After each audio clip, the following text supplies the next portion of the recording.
Hi,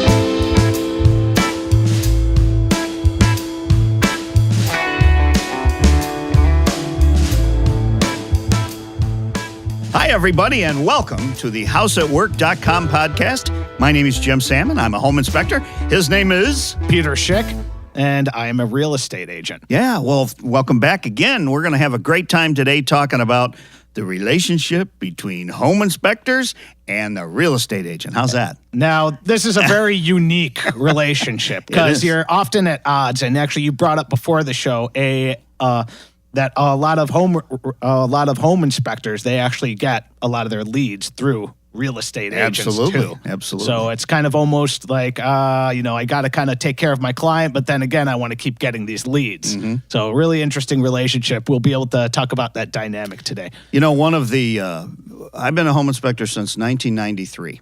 And when I first got in business, I was gung-ho. I went to the real estate offices, meetings, and passed out my stuff. And, I was the best home inspector in the world. What happened to me was not seen by me. I mean, I didn't predict it to begin with.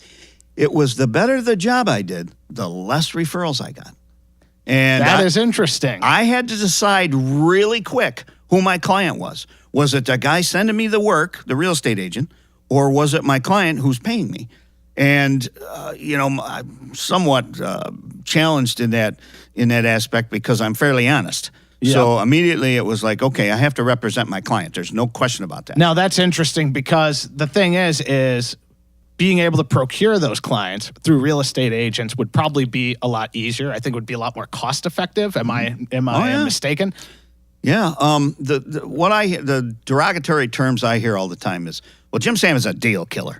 He's a pit bull. He'll kill your deal. If you want this house, don't hire him because he'll find too many little things wrong. And I have heard that many times myself throughout town. So that is, you're not just saying that. That is very true.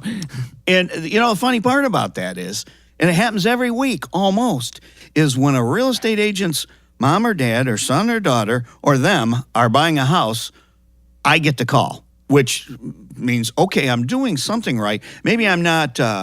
Maybe my personality doesn't lend to the fact that I'm as much of a player in the sandbox as I should be with that stuff. But that validates that I'm doing something right.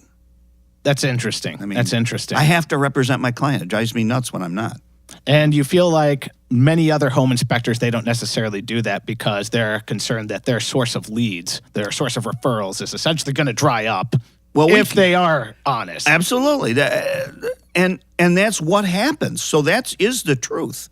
That if a home inspector gets the reputation that he's too nitpicky, and nitpicky could be even a roof replacement, to a real estate agent. Yeah. But if once they get that talked about in the wink moments of the real estate meetings and things like that, it affects their business. Now, I'm a supreme believer in, you're responsible for your own marketing. Yep. And so therefore I have a different way of getting the word out. Otherwise, I don't know what I'd be doing for a living. No, but that's really true because I know I get email blasted from home inspectors, being an agent myself. Right. Like, hey, you need to have somebody do home inspections. Hey, use me. And right. I'll say I at least get one or two a week. Right. Because you could easily get the email list for local real estate agents and just shoot those out. So then again, I have my handful of guys I work with, and it's honestly, unless I usually ask my clients, be like, hey, you find a guy, you find whoever your home inspector. Right.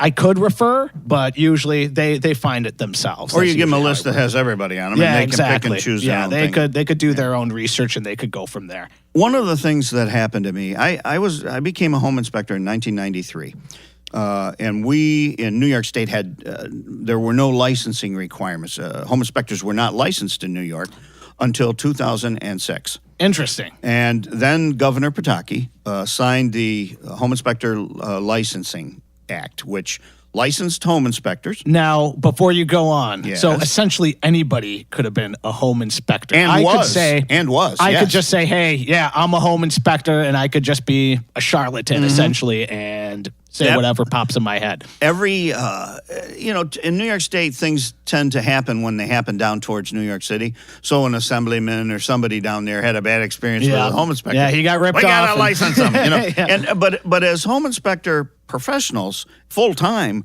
we want and welcomed licensing because it was supposed to raise the bar a little bit. Exactly. So your name isn't getting dragged in the mud by some of these other guys who are just opportunists. But at least there would be some requirements and some testing and whatever.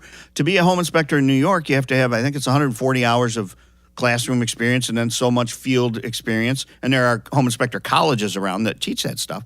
And you also, there's a $250 per licensing period, 2 years licensing period fee. And you have to have insurance. They force you to have $150,000 worth of accident insurance, just in case something happens when you're in someone's home, and then another $500,000 worth of liability insurance. So, if a ladder falls off onto somebody's brand new, Viper or something like that, you're covered. or in my career, a few times I'm kind of notorious at leaving ovens on and stuff because I check all the appliances. Yeah, because you do that. Yeah, with the washer, the dryer, you got to check the appliances. So I don't want to burn any houses down, but so the insurance requirement's a good thing. I'm fully on board with all of that. Now, in 2006, with the licensing law, it created what was called the New York State Home Inspector Advisory Council, which was a council of supposed to be 7 people, a public member and then like 6 other home inspector type folks or somebody in the business, maybe a real estate person or whatever. And they were to advise the Secretary of State's office on all things home inspector licensing. And politics being what it is, only 5 of them got appointed. Fortunately, I was one of them from the Rochester area, nice. And there were a bunch of other guys from around the state, which was great. And we'd go to Albany once a quarter, and we'd have our meetings. And the first council, it took us 2 years to finalize the Code of Ethics and the Standards of Practice for home inspectors for the state. And that was the council to be on, is that first one. And I want to thank the governor personally for appointing me to that. Which governor was that? Governor Pataki. Oh, okay. So we're still talking like 2006 timeframe. Okay. Right. And the Home Inspector Advisory Council was abolished 3 or 4 years ago in an attempt to eliminate all advisory councils, extra spending or whatever. Oh, so you guys just got kind of caught up in a wave of something else, some other New York State politics. Quote unquote, some way of trying to cut the fat in spending. Yeah. So anyway, that first council, I'm pretty proud of the fact that we came up with a wonderful code of ethics and standards of practice, and it's to this day there's a very active policing of home inspectors and licensed and other licensed people. Now, how does that work typically? Well, if a complaint is filed against a home inspector or a real estate person or any of the other 29 things that are licensed in New York, like hair cutters and alarm guys and whatever, then there's a process that goes through. It's assigned to an investigator, and he calls the home inspector and he calls the people that filed it, and he gets both sides, and then he decides if there was a violation. Most violations don't result in loss of your license, but the state of New York hands out $1,000 fines just like that. I mean, constantly. I see. So is there a certain threshold that the issue has to be for them to initiate an investigation typically? No, they'll investigate any complaint. Oh, okay. But most of them are dismissed as non-violations. Most of them are. So it's usually just a communication issue between the homeowner and the home inspector. Right. Okay. I mean, for instance, if the home inspector, there's an agreement and there was something there that went wrong after the fact that he couldn't see or for whatever reason, and now the people want him to pay for it. And, most of them are like that, but that's not covered in that stuff. I see. So, I mean, it's mostly procedure thing. First of all, did you inspect what you were supposed to? What the state says you have to inspect. Home inspectors. Now, what is that? What do they require you to inspect? A lot. First of all, it's a visual inspection of things you can see.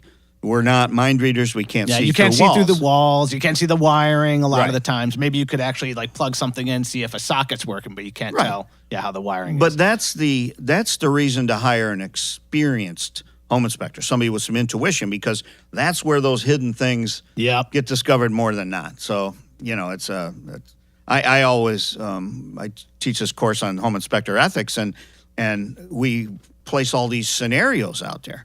And it's funny because I don't rely on real estate people a lot to refer me, although I have some of that. I'm the least popular guy here in Rochester. I'll admit that with the real estate folks. I get most of my leads because I do a radio program that's very popular, and I'm out there all the time. And I can imagine you get a lot of word of mouth referrals. Yes, too, exactly. And I customers. I do the kids, the fathers, the grandfathers. I mean, I've been around a while, so. So I always represent my client, and that's the best thing to do. I've had real estate people come up to me. I'm there 15 minutes, and they come up. How much longer? I just started. Well, it's going to take an hour or two at least. That's what I have to set aside. If somebody says, "Hey, how much longer?" I mean, come on, you're a rookie as far as I'm concerned. And but they're serious. I mean, they want it in and out, and everybody wants the deal signed off on, and I have a line that's pretty high, and I'll give somebody one shot at me, and maybe a second shot at me. At the third shot, there's some in your face stuff. Oh yeah, and nobody wants that. I don't blame you for that. So I go over to my client who's there, and I say to him, I apologize for what's about to happen, but I got to have some words. Well, I'll tell you from my point of view. A lot of the thing that gets me is sometimes the homeowner doesn't necessarily know the severity of some of these things. And maybe a home inspector finds something, and the homeowner, because they don't go through this a lot. You do this every day in, day out, doing home inspections. Right. But they see something, and now they don't understand the severity of it. And so automatically they kind of go high and to the right and think, oh, we got to get this taken care of. We're going to kill this deal because of this issue. Happens all the time. That is a thing that I experience. And now I have to kind of talk them off the ledge. And it's like, no, this isn't a bad problem. This isn't that big of a deal. Or they get this big, thick report from you, and it says all these things that are wrong. And it just almost overwhelms a lot of homeowners. I'm there for the negatives. Mm-hmm. Now I always weigh in because I stick my nose into everything, but I always weigh into a house that's really well maintained. The ones I hate are the ones that have had no real estate agent intervention or advice. You get there, there's dishes piled up to the ceiling in the sink. There's stuff all over the place. Yep. I mean, you as a real estate person, I know how you operate. You sit down with people, you say, okay, look, when the home inspection's going to come, I want to sell this house for you. So make sure everything's nice and clean and whatever, declutter and all that good advice. Yep, that's true. That's true. And there's only so many things you could do for some clients, to be quite honest. Yeah. I mean, they're not, I could say, hey, have it cleaned up. Hey, I need you to be able to take care of this. And whether they do it or not, I mean, that really, it boils down to them, A marketing genius that I trust told me, he said, there's 7% of the people you will never satisfy. That's very true. So if I can knock off 93, yep.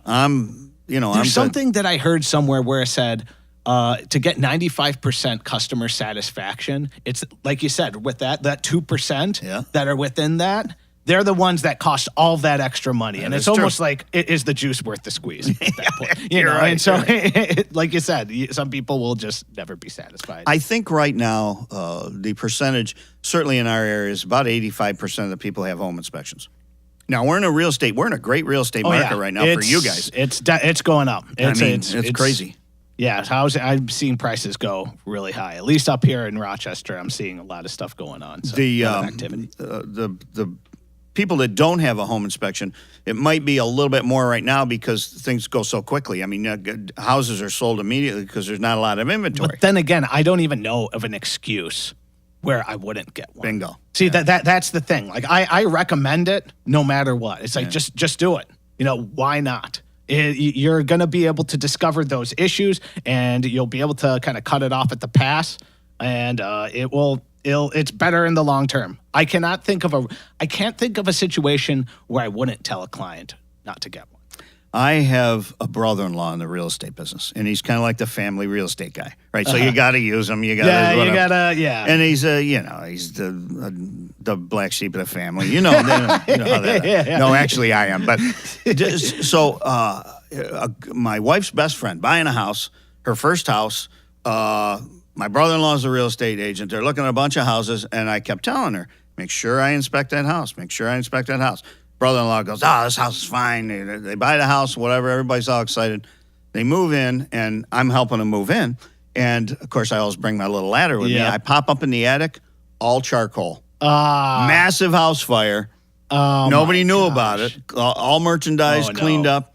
And I go, well, I'm not one to say I told you so, but I told you so. You know? That's like that's nuts. I don't get that. Don't let that stuff happen to you. No, I mean that's crazy. That's terrible.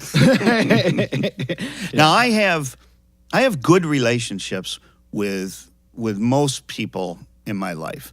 I can be a little bit on the difficult side and whatever, but most real estate people I can get along with. There are a few. A couple of good stories. I'm inspecting a cottage down on Canisius Lake, a beautiful, beautiful lake, good community, fairly reasonable type price.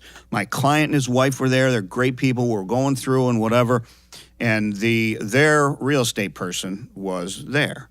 The listing agent, which was from another real estate office, I won't get into the balloon, but anyway, so we're coming through the living room and her phone rings. And you know how your cell phone, when somebody's on it, sometimes you can hear the whole conversations? Yeah. Well, she answers it. She says, hello, and it was the listing agent.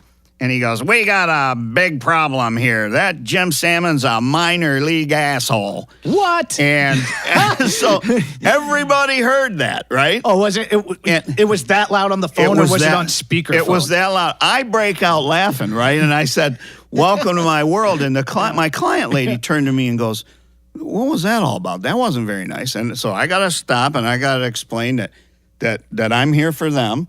And the real estate guy, that guy doesn't like me because I've inspected 50 of his listings and there's always a list. Mm-hmm. And, it is what it is. That's part of the job, though. I mean, I'm expecting things. And you know what? When if I'm selling a place and the buyer has an inspection, I'm totally expecting them to come back with something and be like, well, there's this, that, and the other. Right. And that is part of the issue. That is part of the job. And I'm not going to fault the guy. But then again, it's like, hey, now it's my job to start going into that negotiation mode. I mean, that's really what it boils down to. And it's like a sailor complaining about the sea. That's how I see that, just because sometimes I like to make sure that what I'm thinking about is known to those types of people.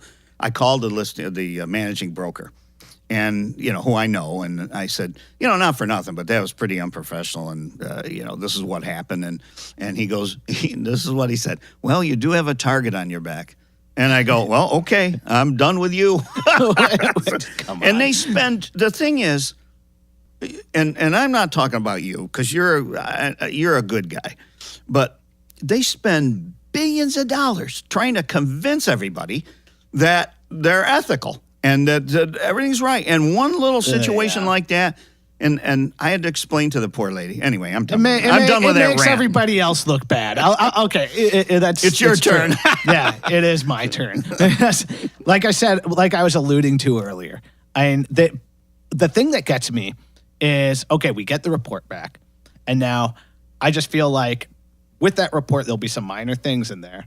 And then they'll just twist my arm and keep twisting, keep twisting. Like, I want $1,000 off of the price, or I want a $500 credit. And now it's like the entire deal could just go down, it could sink into it, or it could just blow up in my face over and this will be like for like a $200,000 home or something, over a $500 credit. Yeah. Yeah. And I've seen deals broken for $100. I mean, people dig in. Like, what is it really worth it? Yeah. Is it really worth it? And then now it's like me talking to him, being like, "Hey, okay, is this really? We have gotten this far. We've gotten this far. This is the house you really like. Is it worth it for the $500? Right. Is it? Yeah. I mean, if it is that they want to kill it over that, a lot of the times I'll be like, look, I'll take a little out of my commission, let's just do this. Right. I mean, let's just do this and move forward. Get her done. Just get her done. If that's really what you're getting hung up on, if you're just grinding, like grinding your feet into the ground and just not moving, I mean, we'll do what we got to do. I mean, and that's the thing that gets me. And yeah.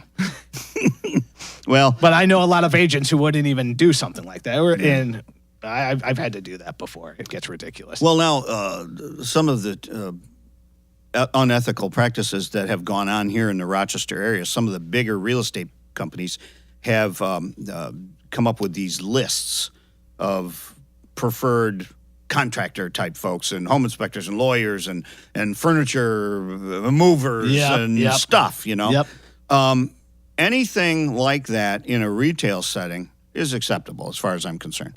A lawyer, no. A home inspector, no. Any other professional, maybe an appraiser, no. You can't pay to be on a list at so-and-so real estate. I've seen that before. And the state of New York did away with all of that, but it's still out there every once in a while. Somebody will send me something. I still hear about that. Yeah. I still hear about that actually fairly regularly, yeah. So you cannot pay the real estate company to send you home inspection leads. That is absolutely unethical. I agree. So anyway, totally agree. Now as a home inspector, we're required to take continuing education courses, and it's 12 hours a year, 24 over the 2-year license period. And I teach courses on home inspector safety. That's so much fun. I mean, how many? I fell out of a cherry tree and broke both of my legs. Oh yeah, that wasn't too long ago. That wasn't too long ago, was it? No, it wasn't. And but you hear about home inspectors all the time that fall off a roof, or some get cooked up in an electrical panel. I mean, I've been shocked a million times.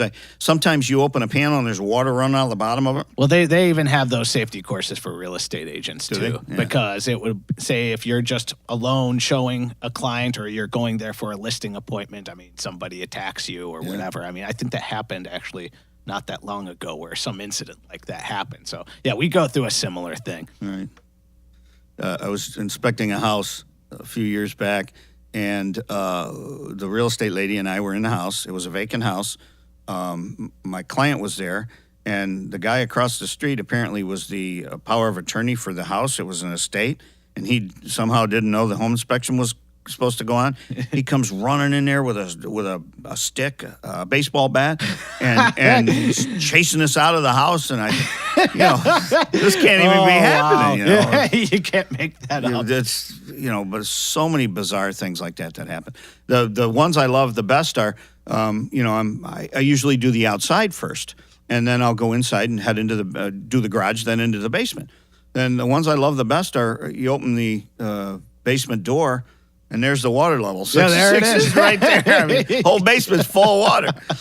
That's happened a dozen times in my career. Of course, we're done then. I guess this isn't happening. That makes a short home inspection. And then there's the critters. Oh my gosh, the raccoons in the chimney and the squirrels and I mean, you can't even make it up. It's a hazardous job. I ran into one in a basement once. A raccoon. Yeah, just like hissed at me or whatever. I'm like, okay, going upstairs. I don't want to get rabies or whatever that thing has. Early in my career, when I wasn't expecting anything like that, now anything I look in, you're not surprised. This is the part where I don't know what's going to run out at me. But I've opened little attic doors and whatever, and my client's behind me, and a squirrel comes flying out, and I go backwards, and we all go down the stairs, and So I try to be prepared for that stuff. Yeah, you're just kind of bracing yourself right before you open the door. I could see that. Now, how's money these days? I mean, can just about anybody get a mortgage right now, or it's not like 07 where pretty much literally anybody could. No, there's a lot more. They have to really check out the income requirements. The income requirements is a big thing, and the amount down that you have to put. Like 20% down typically for your regular conventional mortgage. If it's a investment property, 25%. Really? Okay. You're going to see that. So, you don't have these, unless you have like a VA loan or something, you're not going to get like these very low or zero down unless it's VA loan or FHA. Now, you're a military guy. Do you have a specialty in that? I mean, do you, a lot of your clients? I've done it before, but typically what I've I don't specialize in VA, but I can because I've used the VA loan before, so I kind of know all the kind of steps you got to go through towards that. I can, but usually the thing I specialize in is income properties and investments. Oh, okay. That's the big thing that I specialize in. And reason I like that is, well, unlike with like finding a single family or like typical residential real estate, like with single families, this is more of, I find that it's not as an emotional thing with like an investor. It's usually like, hey, this is what I'm looking for. This is the returns I want. And then, it's all about the numbers. Yeah, it's essentially about the numbers. There's not as much of the managing of the emotions like I was talking about earlier, especially with like the single family piece, because it's a huge thing for like 99% of families out there. That's going to be the most expensive thing they own. Ever. Ever. And of course, there's going to be a lot of emotions tied into it. And it's going to be it's a very emotional process. So I find that that as an agent, I'm spending a lot of my time just managing that more than anything else. I mean, finding the place and getting to know like a client's tastes and what they're interested in, that isn't very difficult. Like just kind of reading their emotions and everything else, that's not difficult. But managing it, that's a whole other game. Yeah. That's a whole other game. And that really boils down to the relationship you have with them. Well, when I first got in the home inspection business, the company I was working for went out of business. And so I found myself without a job. So I thought, well, I'll go take some home inspector courses. I always wanted to do that. I've been in the lumber business all my life. And I got people threw money at me back then. It was like, you could have as many credit cards as you want, business loans. I mean, it was an environment that was created by, I don't know what, but it created a bubble, and that bubble broke. Yeah, I'll tell you that much. I don't think it's necessarily a bad thing that they have some income requirements and credit requirements where, like maybe before it would be like, hey, you got a 600 FICO, you're going to be spending over half of your income to pay off the loan, the interest and the principal. Yeah, here you go. I mean, it's like. The bank, why would you do that? Yeah. I mean, they're going to default is all that's going to happen. It was a mess, and I think it took a while for things to settle out and recover a little bit. But once real estate started back up, I mean, it was just a little bit of a hiccup. It wasn't that bad in 2007, 2008. Well, that's a Rochester area. I don't think some other areas I would beg to differ. Yeah, okay. I would say like Florida and whatever. Yeah, Florida, Las Vegas. I mean, there's some other ones that got slammed. Here, Rochester. I mean, it's kind of. I don't think that it was a little dip, but it recovered fairly well. Cool. I think we're a little more insulated here than, say, some of the other places. Well, I think that it's important that people know that the home inspector that they get and the real estate person that they get needs to represent them. So an interview with people and it's all good. You can learn an awful lot with a 10-minute conversation. It's very true. I mean, like I said, that boils down to that personal relationship you have with that, with your agent, with your inspector. And the biggest thing with that relationship is knowing that, hey, even that they are going to have your back, even if it is one of those small little details where it's a few $100s that you're arguing over. Right. And because a lot of agents, the ones who are just, hey, I just want my commission and move on to the next thing, on to the next one, they're not going to care about that. They just want to get their check and move on with life. But it's all about that relationship. I'm in crawl spaces and dirty areas and places rats wouldn't want to go all the time. And I can give you folks one good piece of advice. If your home inspector shows up with a suit and tie, that's a problem. Yeah. And so, well, I think we've pretty well exhausted this conversation. Although we could go on and on with stories and stuff like that. Stories that we could go on, but and it's all about the relationship and all about just making sure that they keep your best interests in mind for both of them. There you go. Well, and with that, we'll close up this edition of the houseatwork.com Home Repair Clinic podcast. And if you would like to email us, Peter's going to give you the email. If you have any questions or you want anything that you want us to discuss or bring up, you could contact us at houseatwork.com. All right. We'll see you next time, folks. Thanks for tuning in.